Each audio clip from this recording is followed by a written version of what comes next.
আসসালামু আলাইকুম। রাতের শীর্ষ সংবাদে স্বাগত জানাচ্ছি আমি বিথি। জামায়াতের সঙ্গে জোটের কোনো সম্ভাবনা নেই সালাউদ্দিন আহমেদ। ভিপি প্রার্থীকে কাদেরকে শুভকামনা জানিয়ে উপদেষ্টা আসিফ মাহমুদের পোস্ট। তত্ত্বাবধায়ক ফেরাতে বুধবার ফের শুনানি। পিয়ার পদ্ধতি ইসলামের মূলনীতি আদর্শের সম্পূর্ণ পরিপন্থী। ফজলুর রহমানের দলীয় পদ ৩ মাসের জন্য স্থগিত করল বিএনপি। 2026 সালের এসএসসি পরীক্ষা হবে সংক্ষিপ্ত সিলেবাসে। ৩ দফা দাবিতে শাহবাগ মোড় অবরোধ করে বুয়েট শিক্ষার্থীদের আন্দোলন। কঙ্গোতে শান্তিরক্ষা মিশনে গেলেন 180 পুলিশ সদস্য। দেশে প্রথমবারে ৩ অঞ্চলকে পানি সংকটাপন্ন এলাকা ঘোষণা। ভয়ঙ্কর আফ্রিদির বর্ণনা দিলেন তারই একসময়ের সহকর্মী রাহি। ডাকসু নির্বাচনে স্ট্রাইকিং ফোর্স হিসেবে থাকবে সেনাবাহিনী। সাবেক মেয়র তাপসের সহযোগী গ্রেফতার। হিজাব বিতর্কে ভিকারুন্নেসার সেই শিক্ষিকা সাময়িক বরখাস্ত। এবং ভারতীয় পণ্যে 50% মার্কিন শুল্ক কার্যকর বুধবার। শুনছিলেন শিরোনাম, এবার বিস্তারিত। জামায়াতে ইসলামের সঙ্গে জোটের সম্ভাবনা নেই বলে জানিয়েছেন বিএনপির স্থায়ী কমিটির সদস্য সালাউদ্দিন আহমেদ। মঙ্গলবার 26 আগস্ট রাজধানীর গুলশানে নিজ বাসায় সাংবাদিকদের সঙ্গে আলাপকালে তিনি একথা জানান। এ সময় আসন্ন নির্বাচনী জোটের প্রসঙ্গে জানতে চাইলে তিনি বলেন, বেশ কয়েকটি ইসলামী দলের সঙ্গে আলোচনা চলছে। আমরা ইসলামী মূল্যবোধে বিশ্বাস করি, তবে জামায়াতে ইসলামের সঙ্গে জোটের সম্ভাবনা নেই। 2026 সালের ফেব্রুয়ারির শুরুতেই জাতীয় নির্বাচন হবে উল্লেখ করে সালাউদ্দিন আহমেদ জানান, এ বিষয়ে নির্বাচন কমিশন, সরকার বা বিএনপির মধ্যে কোনো শঙ্কা নেই। জুলাই সনদ বিষয়ে এই নেতা বলেন, এমন কোনো প্রস্তাব গ্রহণ করা হবে না যা নিয়ে আদালতে প্রশ্ন তোলা যাবে। দিন শেষে সংসদের মাধ্যমে এটি বাস্তবায়ন হবে। এ সময় কোনো দল নির্বাচনে যেতে না চাইলে সেটা তাদের সিদ্ধান্ত বলে জানিয়ে সালাউদ্দিন আহমেদ বলেন, আগামী নির্বাচন যারা বয়কট করবে তারা নিজেরাই মাইনাস হয়ে যাবে। আশা করি সেই ঝুঁকি কেউ নেবে না। ঢাকা বিশ্ববিদ্যালয়ের কেন্দ্রীয় ছাত্র সংসদ ও হল সংসদ নির্বাচনে বাংলাদেশ গণতান্ত্রিক ছাত্র সংসদের ভিপি প্রার্থী আব্দুল কাদেরকে সমর্থন জানিয়ে সামাজিক যোগাযোগ মাধ্যম ফেসবুকে পোস্ট দিয়ে সমালোচনার মুখে পড়েছেন স্থানীয় সরকার উপদেষ্টা আসিফ মাহমুদ সজীব ভুঁইয়া। সমালোচনার পর তিনি পোস্টটি মুছে ফেলেছেন। মঙ্গলবার বিকেলে আব্দুল কাদেরের একটি ফেসবুক পোস্ট শেয়ার করে আসিফ মাহমুদ লিখেছেন, ডাকসুতে ভোটার হয়নি, তবে প্রার্থীর আধিক্য দেখে মনে হচ্ছে ভোটার হওয়া উচিত ছিল। পোস্টের শেষে ভিপি প্রার্থীকে মেনশন করে শুভকামনাও জানান তিনি। তবে কিছুক্ষণের মধ্যেই সেই স্ট্যাটাসের স্ক্রিনশট সামাজিক যোগাযোগ মাধ্যমে ছড়িয়ে পড়ে। বিষয়টি নিয়ে নানা মহল থেকে সমালোচনা শুরু হলে আসিফ মাহমুদ পোস্টটি ডিলিট করে ফেলেন। তত্ত্বাবধায়ক সরকার ব্যবস্থা বাতিলের রায় পুনর্বিবেচনা চেয়ে বিএনপি, জামায়াত ইসলামী, 5 বিশিষ্ট নাগরিক ও এক ব্যক্তির করা 4টি পৃথক আবেদনের ওপর সুপ্রিম কোর্টের আপিল বিভাগের প্রথম দিনের শুনানি শেষ হয়েছে। বুধবার ফের শুনানি হবে। মঙ্গলবার প্রধান বিচারপতি সৈয়দ রেফাত আহমেদের নেতৃত্বাধীন আপিল বিভাগ শুনানি শেষে পরবর্তী শুনানির জন্য বুধবার দিন নির্ধারণ করেছেন। আদালতে আবেদনের পক্ষে শুনানি করেছেন জ্যেষ্ঠ আইনজীবী জয়নুল আবেদিন ও ব্যারিস্টার মোহাম্মদ রুহুল কুদ্দুস কাজল এবং আইনজীবী মোহাম্মদ শিশির মনির। জনপ্রতিনিধি নির্বাচনে পিয়ার পদ্ধতির ব্যবহার ইসলামের মূলনীতি আদর্শের সঙ্গে মোটেই সামঞ্জস্যপূর্ণ নয় বা পরিপন্থী বলছেন রাজনৈতিক বিশ্লেষক ও ইসলামী থিঙ্ক ট্যাঙ্কের বিশেষজ্ঞরা। এর কারণ, ইসলাম সুনির্দিষ্ট কোনো রাজনৈতিক দলকে সমর্থন করে না, ব্যক্তির গুণাগুণ বিবেচনায় নিয়ে প্রতিনিধি নির্বাচনের ব্যাপারে নির্দেশনা দেয় এবং এটাই ইসলামের জনপ্রতিনিধি নির্বাচনের একমাত্র ক্রাইটেরিয়া হিসেবে নির্ধারিত আছে। অথচ অবাক করা ব্যাপার হলো, বাংলাদেশে বর্তমানে প্রভাবশালী কয়েকটি ইসলামী দল এই পিয়ার পদ্ধতি বাস্তবায়নের জন্য উঠে পড়ে লেগেছে। যদিও এদের সবারই স্ব দলের ঘোষিত লক্ষ্য হিসেবে ইসলামী রাষ্ট্র এবং সমাজ ব্যবস্থা কায়েম করার কথা বলা আছে, কিন্তু আলোচিত এই পিয়ার পদ্ধতি ইসলামের বা তাদের দলের মূলনীতি আদর্শের সঙ্গে সামঞ্জস্যপূর্ণ কিনা এ ব্যাপারে কোনো ব্যাখ্যা নেই তাদের কাছে। পিয়ার পদ্ধতির সমর্থক একাধিক ইসলামপন্থী রাজনৈতিক নেতাকে এ বিষয়ে শীর্ষনিউজ.com-এর পক্ষ থেকে প্রশ্ন করা হলে তারা অত্যন্ত বিব্রতকরভাবে প্রশ্নের জবাব এড়িয়ে যান এবং গণমাধ্যমে তাদের নাম উল্লেখ না করারও অনুরোধ জানান।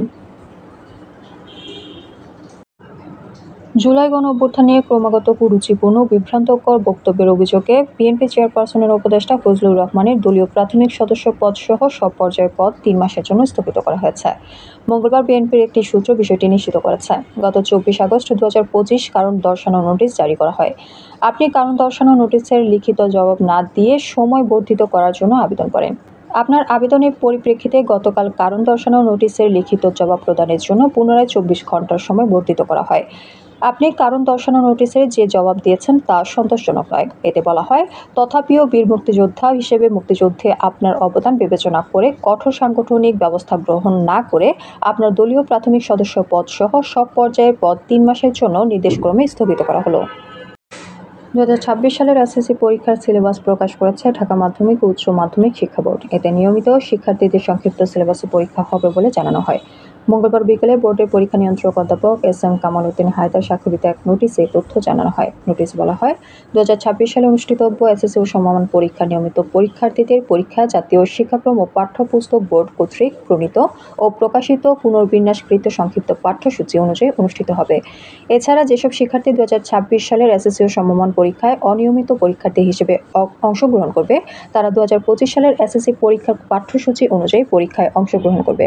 3 দফা দাবিতে শাহবাগ মোড় অবরোধ করেছেন বাংলাদেশ প্রকৌশল বিশ্ববিদ্যালয়ের শিক্ষার্থীরা। তাদের সঙ্গে যোগ দিয়েছেন অন্যান্য প্রকৌশল বিশ্ববিদ্যালয়ের শিক্ষার্থীরাও।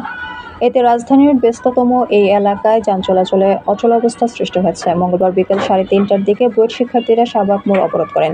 দাবি আদায় না হওয়া পর্যন্ত কর্মসূচি অব্যাহত থাকবে বলে জানান আন্দোলনকারীরা। এর আগে এক বিজ্ঞপ্তিতে শিক্ষার্থীরা জানান, সোমবার নেসকো কার্যালয়ে বুয়েটের ইইই বিভাগের 17 ব্যাচের শিক্ষার্থী প্রকৌশলী রুকনুজ্জামান রোকনকে ডেকে নিয়ে গলা কেটে হত্যার হুমকি দেওয়া হয়। এই ঘটনার প্রতিবাদে দেশব্যাপী ব্লকেট অব ইঞ্জিনিয়ার্স কর্মসূচি ঘোষণা করা হয়।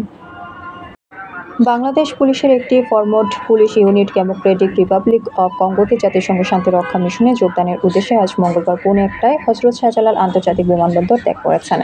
70 জন নারী পুলিশ সদস্য সহ 180 জন সদস্যের কন্টিনজেন্টের নেতৃত্বে রয়েছেন পুলিশ সুপার জান্নাত আফরোজ, বিমানবন্দর অতিরিক্ত আইজি খন্দকার রফিকুল ইসলাম, ডিআইজি মোহাম্মদ রেজাউল করিম এবং পুলিশ হেডকোয়ার্টার্সের ইউএন অপারেশনস উইংয়ের কর্মকর্তাগণ মিশনগামী শান্তিরক্ষীদের বিদায় জানান। দেশে প্রথমবারের মতো 3টি অঞ্চলকে পানি সংকটাপন্ন এলাকা ঘোষণা করা হয়েছে। বাংলাদেশ পানি আইন 2013 এর ধারা 17-19 এর আলোকে বিস্তারিত জরিপ ও অনুসন্ধান শেষে বাংলাদেশের উত্তর-পশ্চিম হাইড্রোলজিক্যাল অঞ্চলের রাজশাহী, চাঁপাইনবাবগঞ্জ ও নওগাঁ জেলার 3টি অঞ্চলকে পানি সংকটাপন্ন এলাকা ঘোষণা করা হয়েছে। মঙ্গলবার তথ্য অধিদপ্তরের এক বিবরণী থেকে এসব তথ্য জানা গেছে। বিবরণীতে বলা হয়, 25 আগস্টে ঢাকার গ্রিন রোডের ওয়ার্কো ভবনের সম্মেলন কক্ষে জাতীয় পানি সম্পদ পরিষদের নির্বাহী কমিটির 18তম সভায় এই 3টি এলাকাকে সংকটাপন্ন ঘোষণা করা হয়। কন্টেন্ট ক্রিয়েটর তৌহিদ আফ্রিদির গ্রেপ্তারের পর তার অতীত কর্মকাণ্ড নিয়ে মুখ খুলেছেন তার ঘনিষ্ঠ ও সহকর্মী কন্টেন্ট ক্রিয়েটর তানভীর রাহি। এক বিশেষ সাক্ষাৎকারে তিনি আফ্রিদিকে ভয়ঙ্কর বলে আখ্যা দেন এবং ইউটিউব ইন্ডাস্ট্রিতে তার প্রভাব, ব্যক্তিজীবন ও আচরণের নানা অজানা দিক তুলে ধরেন।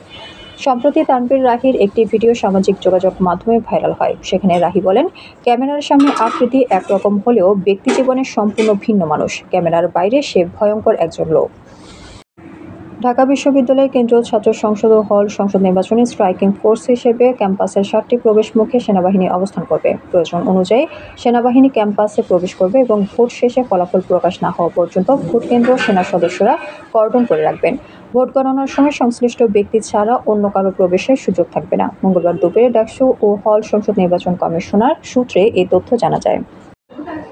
বৈষম্য বিরোধী ছাত্র আন্দোলনে গুলিবর্ষণের ঘটনায় জড়িত থাকার অভিযোগে সাবেক মেয়র শেখ ফজলে নূর তাপসের সহযোগীকে গ্রেপ্তার করেছে অপরাধ তদন্ত বিভাগ।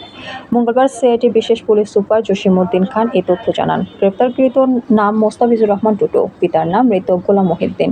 তাপসের সহযোগী হিসেবে তিনি বেশ প্রভাবশালী ও ক্ষমতাশীল ছিলেন। সিআইডি জানায়, সোমবার দিবাগত রাত 1:50 দিকে তাকে বাড্ডা থানা এলাকা থেকে গ্রেপ্তার করে সিআইডি ঢাকা মেট্রো দক্ষিণ ইউনিটের একটি দল। ধানমন্ডি থানায় করা একটি মামলার সূত্র ধরে তাকে গ্রেপ্তার করা হয়েছে। হিজাব পরিহিত ছাত্রীদের ক্লাস থেকে বের করে দেওয়ার অভিযোগ ওঠায় ভিকারুন্নেসা নূন স্কুল অ্যান্ড কলেজের এক শিক্ষিকাকে সাময়িক বরখাস্ত করেছে কর্তৃপক্ষ। অভিযুক্ত শিক্ষিকা ফজিলাতুন নাহারকে কেন স্থায়ীভাবে বরখাস্ত করা হবে না তার কারণ দর্শানোর নোটিশও দেওয়া হয়েছে।